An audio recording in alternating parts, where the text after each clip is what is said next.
오늘 말씀, 위기가 찾아와도 두려워 말라, 또 위기 속에 두려워 말라라는 말씀으로 함께 은혜 나누겠습니다.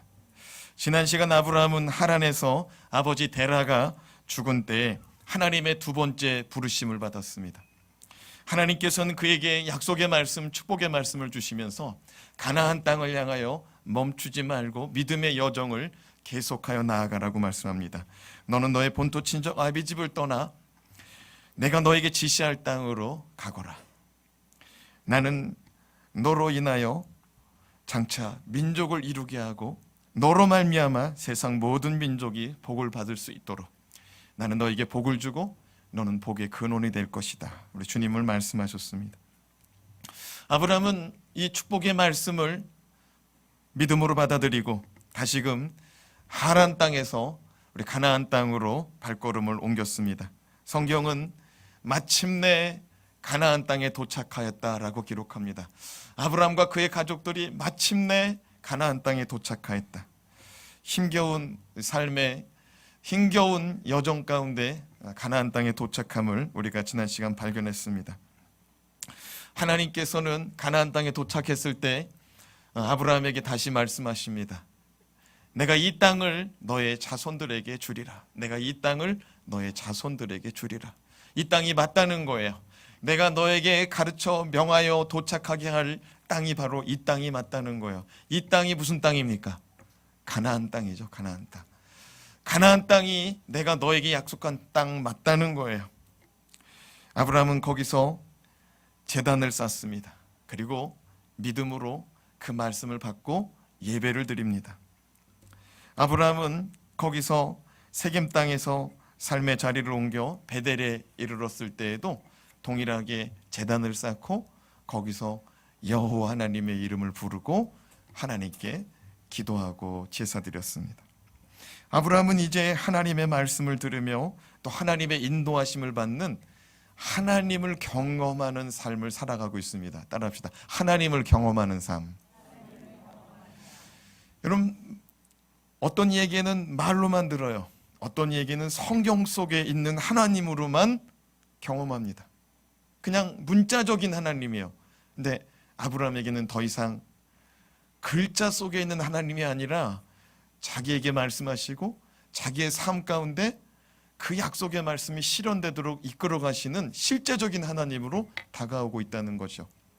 우리 세움의 모든 성도들은 그냥 문자적인 하나님을 넘어서서 살아 역사하신 하나님을 만나길 주님의 이름으로 축복합니다.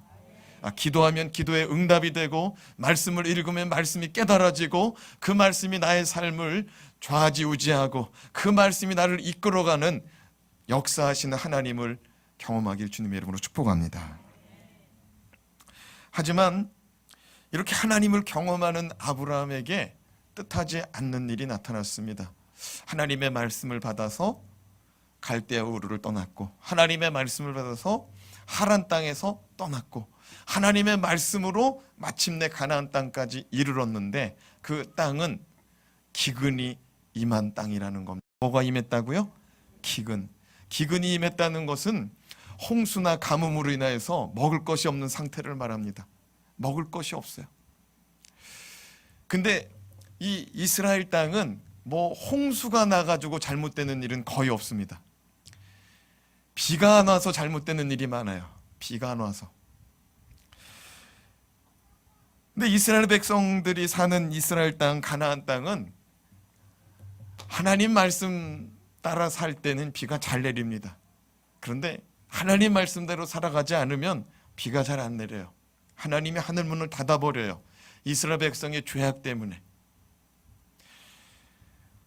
지금 가나안 땅은 심각한 기근이 임하였다라고 성경은 기록합니다. 먹고 살기 어려워요. 10절 말씀 같이 읽어보겠습니다. 시작. 그 땅에 기근이 들었으므로 아브라함이 애굽에 거류하려고 그리로 내려갔으니 이는 그 땅의 기근이 심하였습니다. 그 땅의 기근이 어느 정도라고요?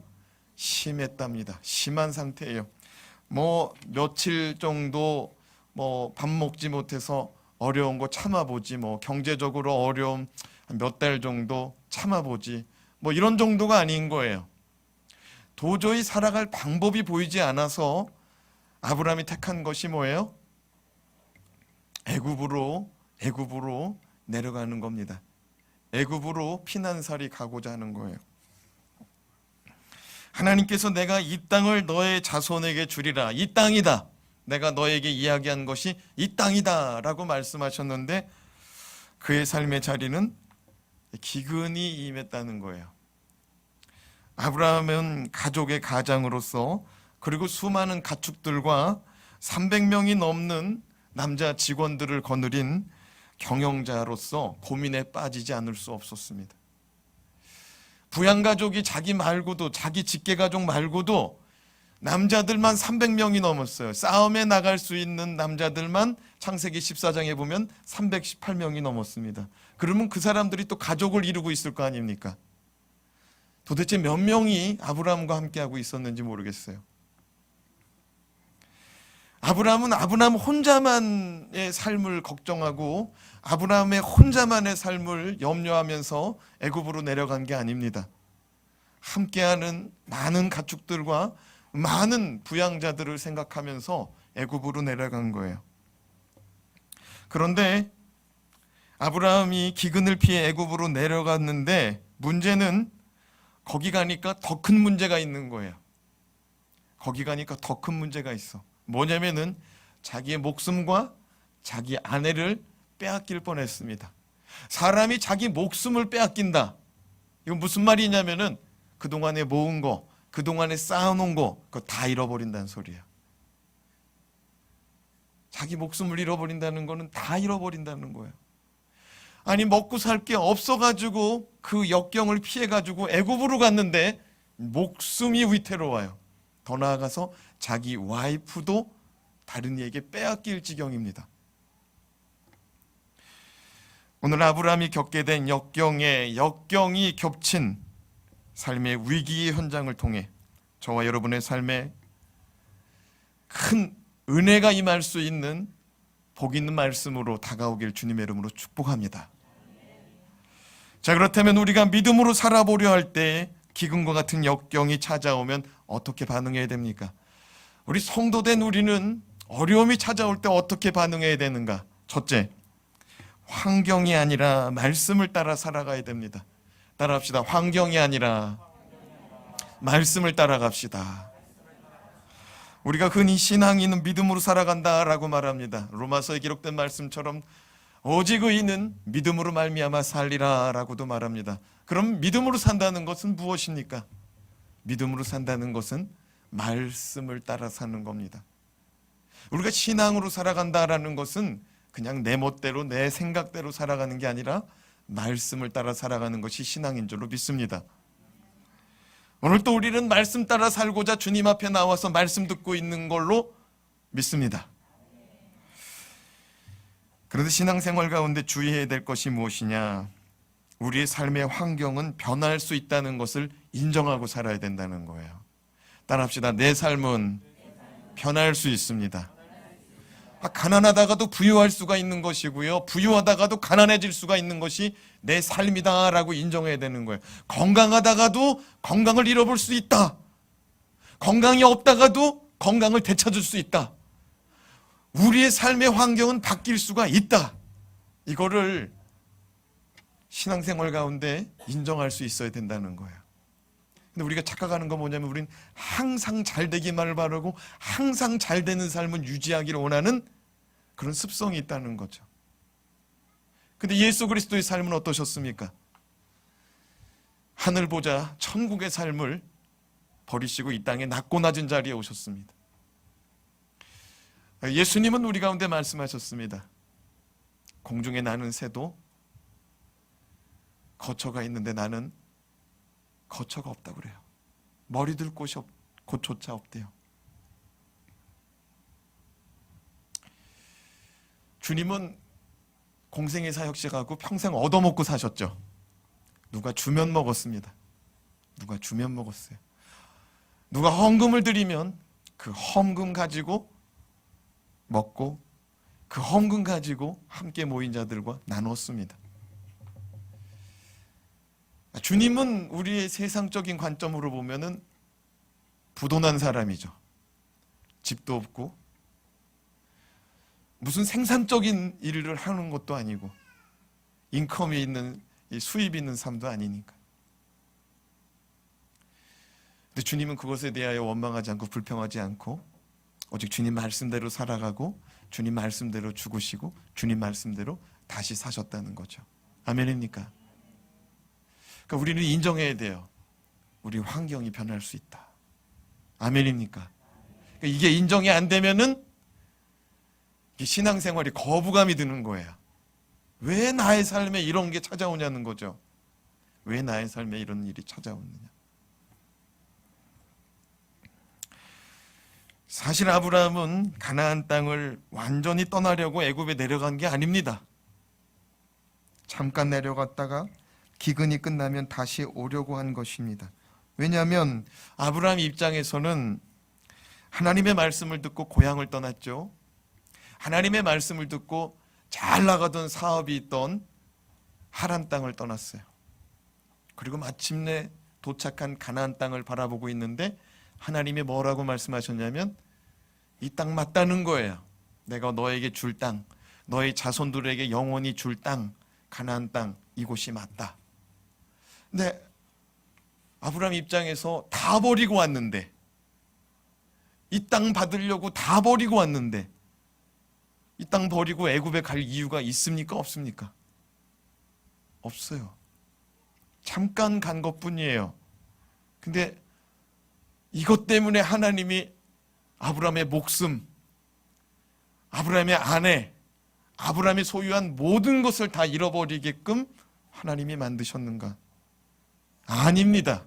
하나님이 그렇게 한 게 아니고 아브라함이 그렇게 한 거예요. 무슨 말이냐? 아브라함이 무엇을 잘못했느냐? 아브라함은 애굽으로 내려갈 때 하나님께 물어보지 않았어요. 뭐 하지 않았다고요? 하나님께 물어보지 않았어요. 이 사람의 생각으로는 당연히 애굽으로 가야 돼요. 성경에 보면은 기근이 심하여서 애굽으로 내려간 말씀이 또 있습니다. 그 창세기 41장에 보면은 요셉의 가족들, 야곱의 자녀들이 애굽으로 내려가서 애굽에서 양식을 사고자 하지 않았습니까? 애굽으로 내려간 게 잘못이 아니에요. 문제는 내려갈 수 있는 일이지만 하나님한테 물어봤냐는 거예요. 하나님 앞에 물어보고 하나님이 가라 하면 가고 서라 하면 서고 되돌아가라 하면 되돌아가고 있냐는 거예요. 아브라함이 그게 없었어요. 여러분, 신앙생활이라는 것은 아까 뭐라고 그랬어요? 말씀 따라 사는 거라고 그랬습니다. 말씀 따라 사는 거 다 알아요. 그런데 정작 결정할 때는 누구 마음대로 합니까? 내 마음대로요, 내 마음대로. 어떤 일을 결정할 때 정말 하나님 앞에 기도하고 응답받고 가느냐 이거예요. 옆 사람에게 한번 물어봅시다. 성도님은 정말 하나님께 물어가면서 살아가십니까? 물어봐요. 성도님은 정말 하나님께 물어가시면서 살아가십니까? 아브라함 입장에서는 너무 당연한 거예요. 너무 당연한 거야. 너무 당연한 거야. 아니, 애굽으로 가야죠. 애굽 땅은 괜찮다는데. 당연히 가야 되는데 하나님은 지금 당연한 것도 나한테 물어보라는 거예요. 당연한 것도.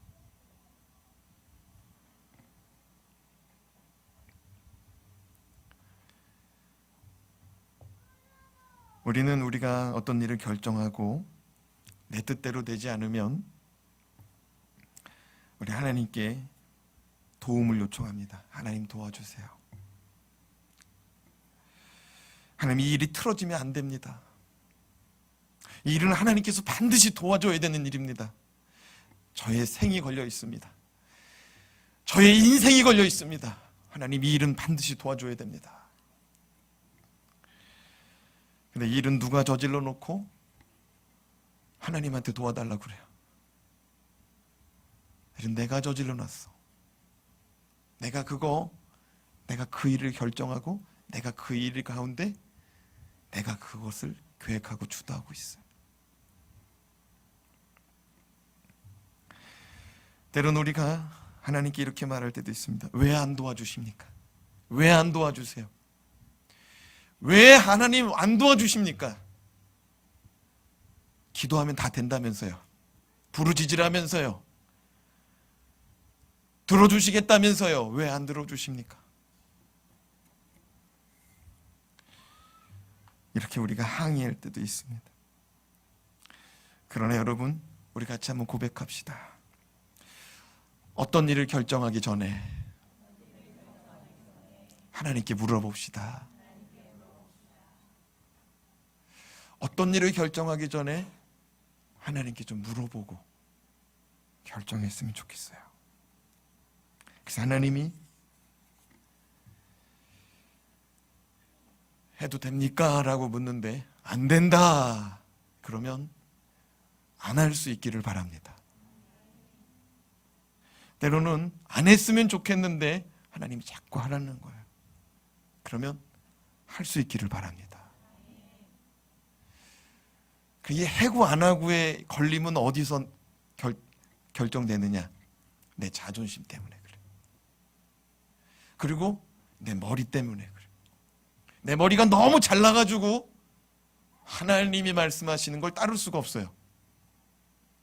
누가 잘나서? 내가 잘나서. 근데 한번 생각해봐요. 하나님이 잘났어요? 우리가 잘났어요? 두 말하면 잔소리죠. 하나님은 영원 전부터 계셨고 지금도 계시고 미래에도 계시고 영원까지 계신 분인데 모든 걸 아시는 분이신데 우리가 알아봐야 얼마큼 알아요. 그 알량한 그 배움의 시간, 나의 경험의 시간, 그거 가지고 영원한 시간 속에 살아가시는 분과 내가 잘났다고 버티는 거죠. 또 하나는 뭐냐면 하나님이 하라고 그러는데 내 자존심이 허락하질 않아요. 죽어도 하기 싫어. 누구하고 걸린 일이야 이거는. 내가 찾아가서 도움을 구하는 것도 싫고 내가 찾아가서 용서를 비는 것도 싫고 내가 찾아가서 찾아온 사람한테 용서를 해주는 것도 싫어.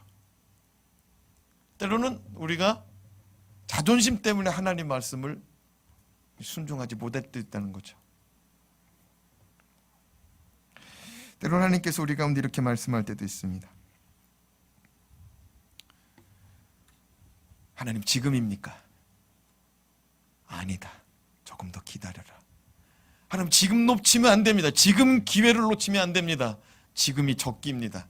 아니, 좀 기다려. 근데 우리는 어떻게 해요? 못 기다려. 이거 놓치고 이 버스 지나간 다음에 언제 올지 모르는 거야, 내 인생 가운데. 그럼 어떻게 해? 덜컹 올라타. 내 목적지하고는 달리 가는 거야, 그 버스가. 하나님은 때로 우리 가운데 말씀합니다. 하나님 저 조금만 더. 아니, 지금이야, 지금. 지금이야. 내가 원하는 때는 지금이야. 하나님 조금. 아니야, 난 지금을 원해. 사랑하는 여러분, 아브라함에게는 이런 시간이 없었어요. 아브라함에게는. 신앙생활이라는 것은 하나님 말씀 따라 살아가는 것입니다. 내가 원할 때도 있고 내가 원하지 않을 때도 있어요. 근데 하나님은 나에게 요구하세요. 왜? 우리가 고백했거든요. 나의 삶의 주인은 누구라고요? 하나님 예수 그리스도라고. 그래서 우리가 하나님을 부를 때 뭐라고 불러요? 나의 주여, 나의 주여. 주님. 우리가 주님이라고 말하면서 뭐라고 말하느냐면 주님 이거 해주세요. 주님 이거 하세요. 주님 이건 반드시 하셔야 되는 일입니다. 말씀에 기록됐잖아요. 주님이 하세요. 가만 들여다보면 우리가 주님을 조종하고 있어요. 우리가 주님을 조종하고 있어.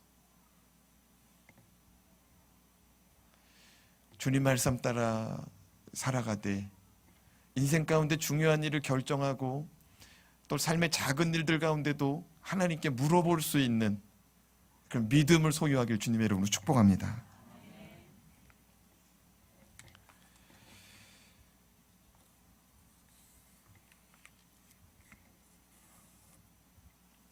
이사야서 58장 11절 말씀 같이 한번 읽어보겠습니다. 시작.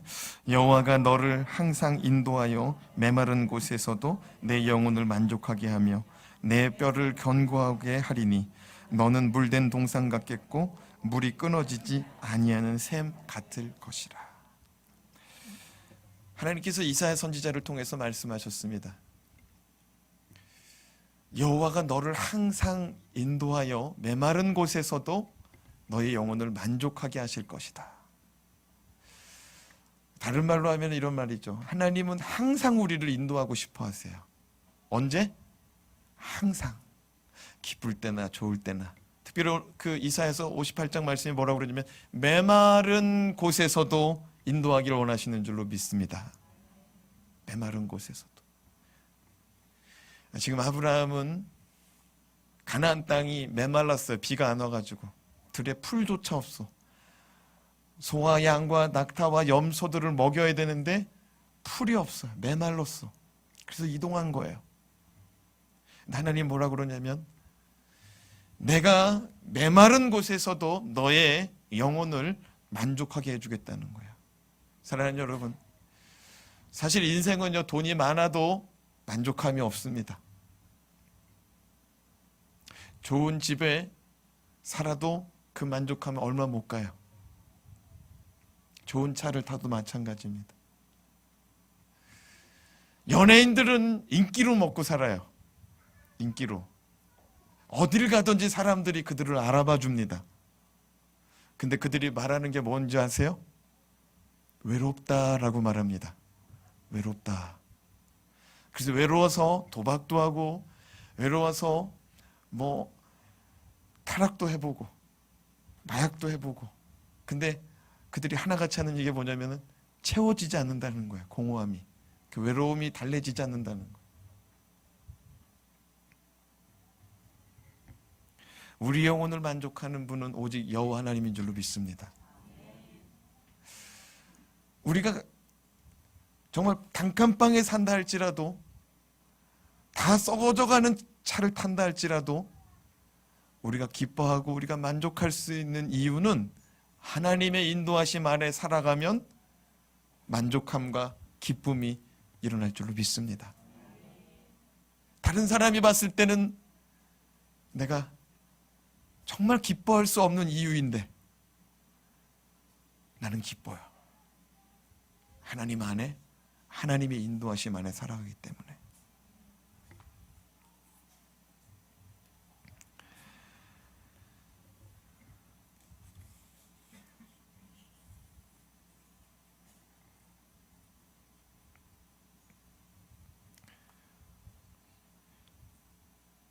위기를 만났을 때 어떻게 우리가 반응해야 되는가? 두 번째는 두려움을 믿음으로 정복하며 살아가야 됩니다. 두려움을 믿음으로 정복하며 살아야 돼요. 따라합시다. 두려움을 믿음으로 정복합시다. 정복이라는 말이 뭐냐면은 다스리고 통치해버린다 이거예요. 그럼 무찔러가지고 다스리고 통치해버린다 이거예요. 여러분 마음속에 두려움이 찾아오면 어떻게 다스리십니까? 두려움의 원인은 세 가지로 찾아볼 수 있습니다. 첫째는 두려움은 내 것을 잃어버린다는 생각 때문에 찾아옵니다. 잘 생각해 봐요. 두려움은 내 거를 잃어버리고 내 것을 손해본다고 생각할 때 두려움이 오는 거예요. 돈을 잃어버리면 어떡하지? 건강을, 생명을 잃어버리면 어떡하지? 사고 나서 잘못되면 어떡하지? 모든 것이 내 것이 사라진다는 전제 아래 이루어지는 것입니다. 둘째로 두려움은 잘못한 일을 했을 때 찾아옵니다. 뭐 할 때 찾아온다고요? 잘못한 일이 있을 때. 셋째로 두려움은 하나님이 주시는 것이 아니라 원수 마귀가 심어줄 때 찾아옵니다. 디모데후서 1장 7절 말씀 같이 읽습니다. 하나님이 우리에게 주신 것은 두려워하는 마음이 아니요 오직 능력과 사랑과 절제하는 마음이니. 하나님이 우리에게 주신 것은 오직 능력과 사랑과 절제하는 마음인데 뭐는 주시지 않았대요? 두려움은 주시지 않았답니다.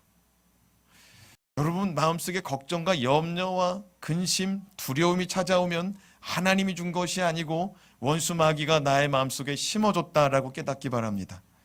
따라합시다. 예수의 이름으로 두려움은 떠나가라.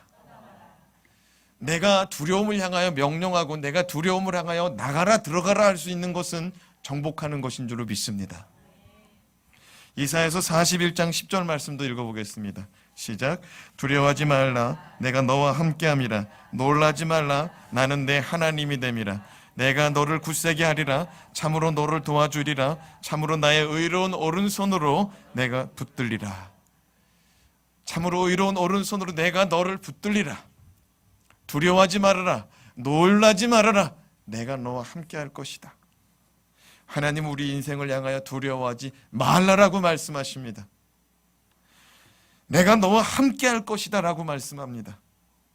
하나님을 믿음으로, 하나님을 신뢰함으로 우리 마음속의 두려움을 정복해 버리시기 바랍니다. 우리가 기억해야 됩니다.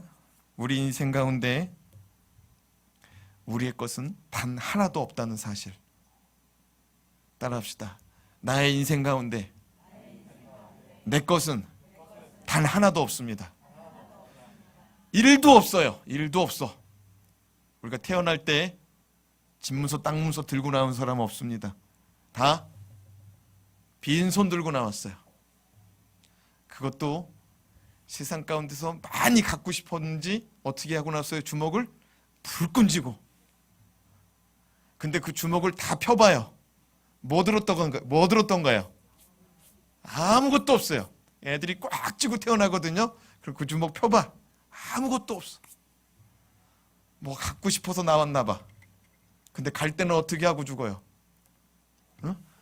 이거 꼭 쥐고 지는 사람 거의 없습니다. 이거 중풍 걸려가지고 손이 굳은 사람 빼고는 거의 다 어떻게 죽냐면은 다 피고 죽어요. 다 피고 죽어. 심지어는 입도 벌리고. 관략근들도 다 풀어져요. 눈도 풀어지고 다.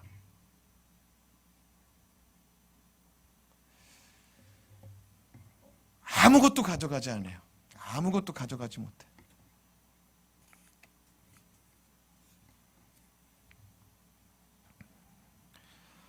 우리가 내려놓으면 우리 속의 두려움은 사라질 줄로 믿습니다. 암이 우리 인생의 정말 최고의 걸림돌입니다. 근데 암 걸린 사람이 뭐 때문에 걱정하느냐? 암 때문에 걱정하느냐? 아니요. 죽는 걸 걱정하는 거야. 암 걸린 사람은 죽는 걸 걱정해. 맞아요? 틀려요? 암을 걱정해요? 죽음을 걱정해요? 죽는 걸 걱정하죠. 근데 그 암 걸린 사람이 만약에 죽음을 내려놓는다면 어떻게 되겠습니까? 마음속에 두려움이 떠나가는 거예요. 생명조차도 내게 아니라는 걸 인정하면은 마음이 편안해지는 거예요. 근데 우리는 그걸 못 내려놔요. 돈도 못 내려놔. 명예도 못 내려놔. 자존심도 못 내려놔. 생명도 못 내려놔. 아무것도 못 내려놔요. 그러니까 신앙생활 하다 보면은 괴로울 때가 많아. 그렇죠? 애들도 내 뜻대로 돼야 돼. 애들도 내 뜻대로. 근데 애들도 못 내려놔. 배우자도 못 내려놔. 아무것도 못 내려놔. 내려놓기 바랍니다. 내게 아니에요. 내게 아니라고요.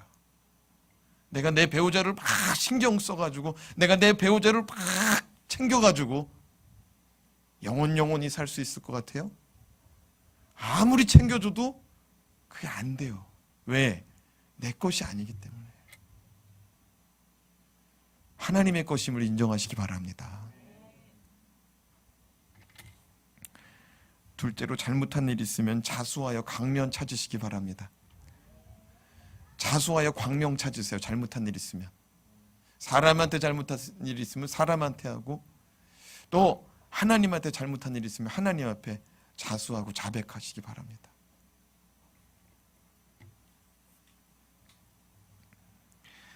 세 번째, 마음속에 두려움이 나타날 때 평강 주시기를 원하시는 예수님의 이름으로 마귀 권세, 마귀 역사 무찌르고 살아가길 주님의 이름으로 축복합니다. 세 가지 원인이 있다고 그랬어요. 두려움을 느끼는 거, 내 거 잃어버릴까 봐. 둘째는 뭐라고 그랬어요? 잘못한 일 있을 때. 셋째는 뭐라고 그랬어요?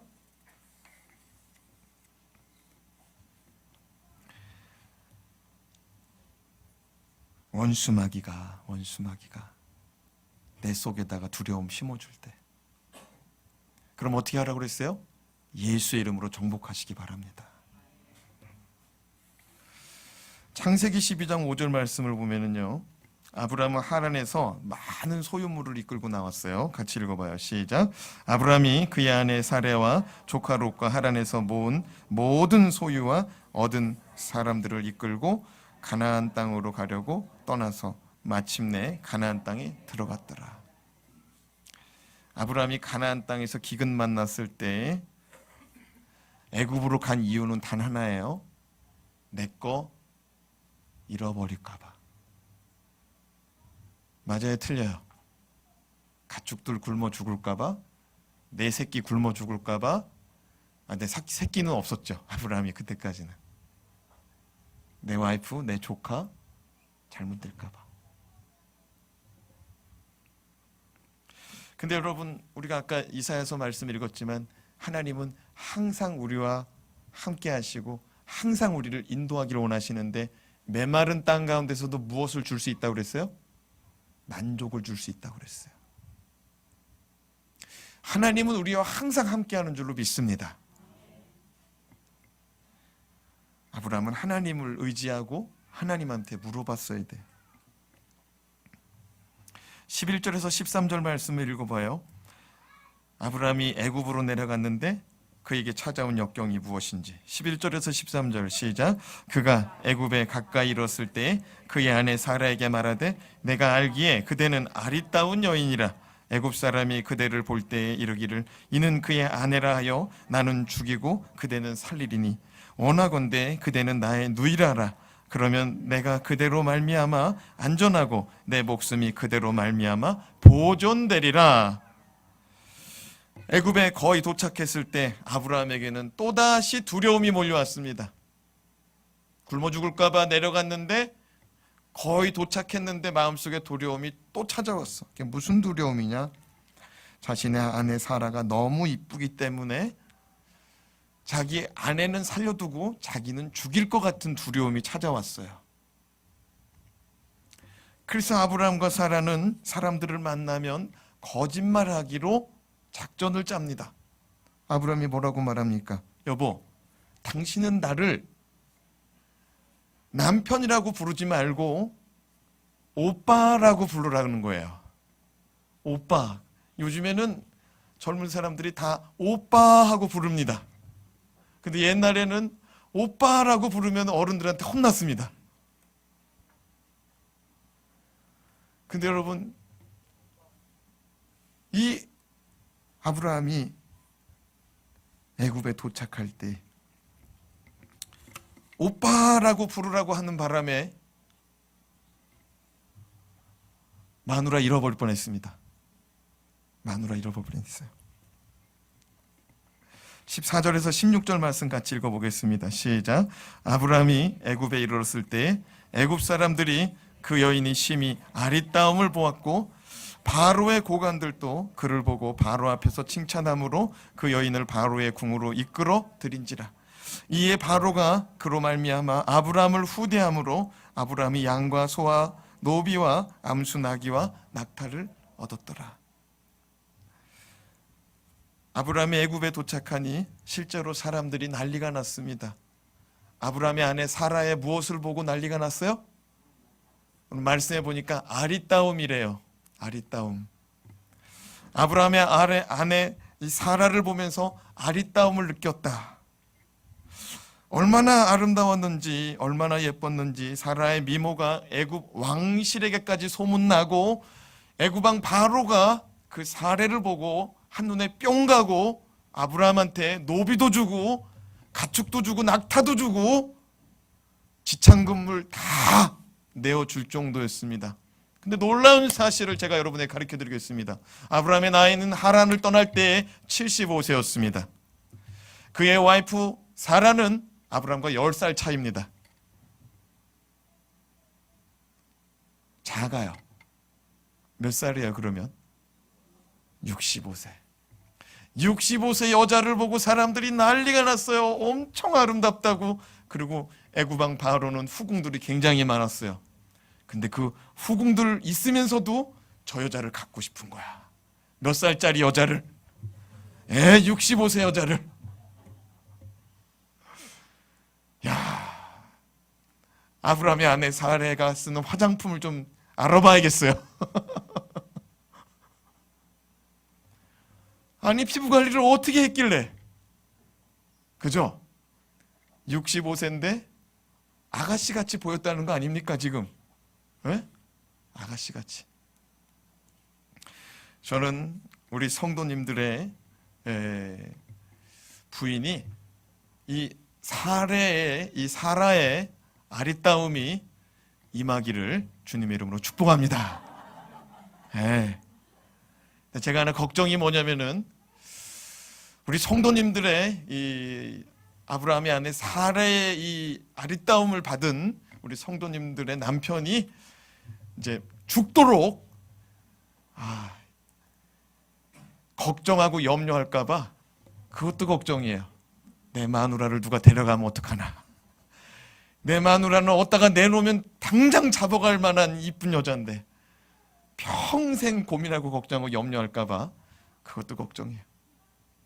그런데 여러분 오늘 17절과 18절 말씀에 보면은 하나님께서 그 아브라함과 사라를 구원해 주십니다. 어떻게 구원해 주시는지 17절 18절 말씀 같이 읽어요. 시작. 여호와께서 아브라함의 아내 사라의 일로 바로와 그 집에 큰 재앙을 내리신지라. 바로가 아브라함을 불러서 이르되 내가 어찌하여 나에게 이렇게 행하였느냐. 내가 어찌하여 그를 내 아내라고 내게 말하지 아니하였느냐.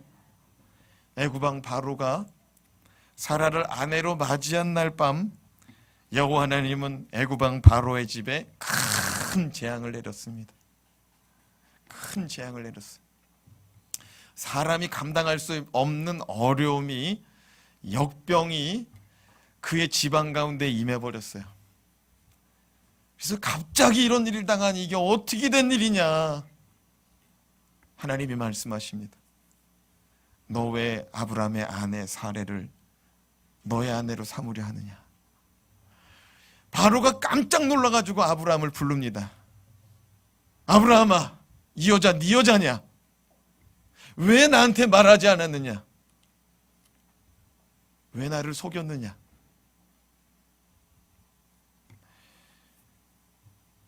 바로는 아브라함을 불러서 왜 이런 나쁜 짓을 행하였느냐고, 왜 나를 속여서 나의 집안에 어려움을 주었느냐라고 호통을 치고 아브라함과 그와 함께하는 모든 사람들을 애굽에서 추방령을 내려서 나가게 합니다.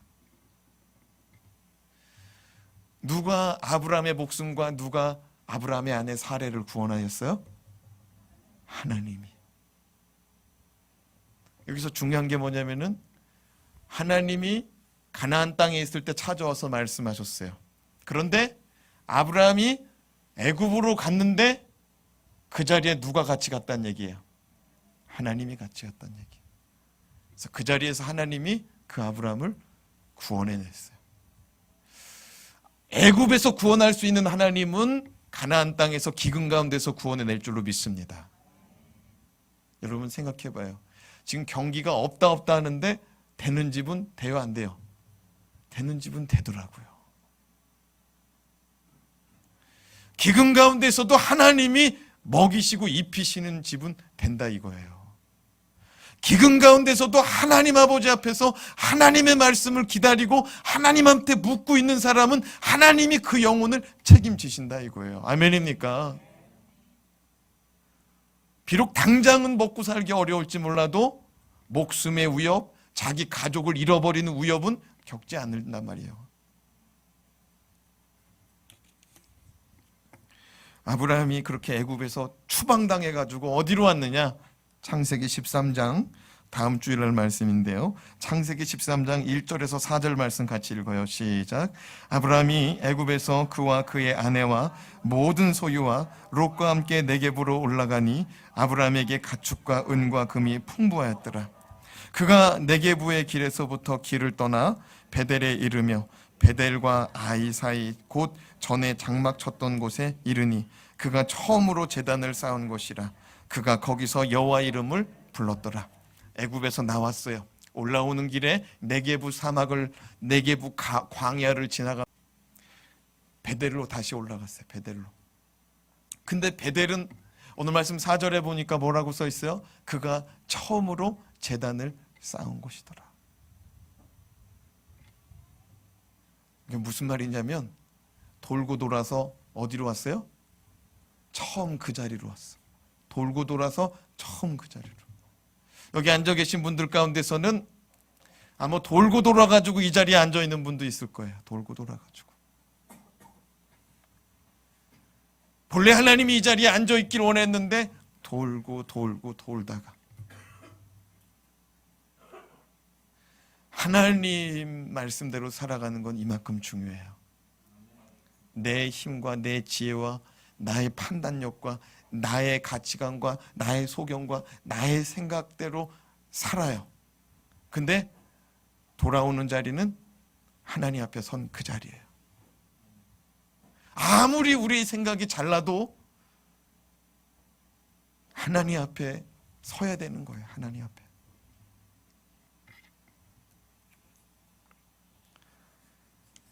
인생 가운데 이 자리에 서는 것이 가장 복되다는 사실을 깨닫길 주님의 이름으로 축복합니다. 기도하겠습니다.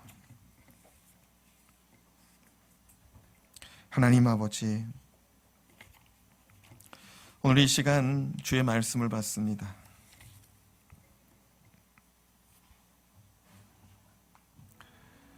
우리가 눈앞에 보이는 환경이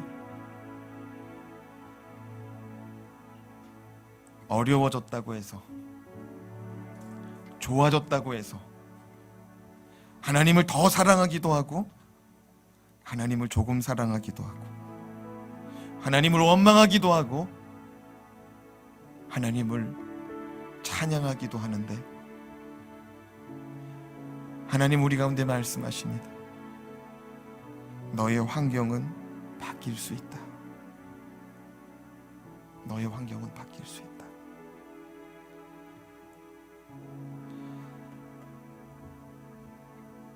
그렇습니다. 하나님, 지금까지 우리의 삶의 환경은 여러 번 바뀌었습니다.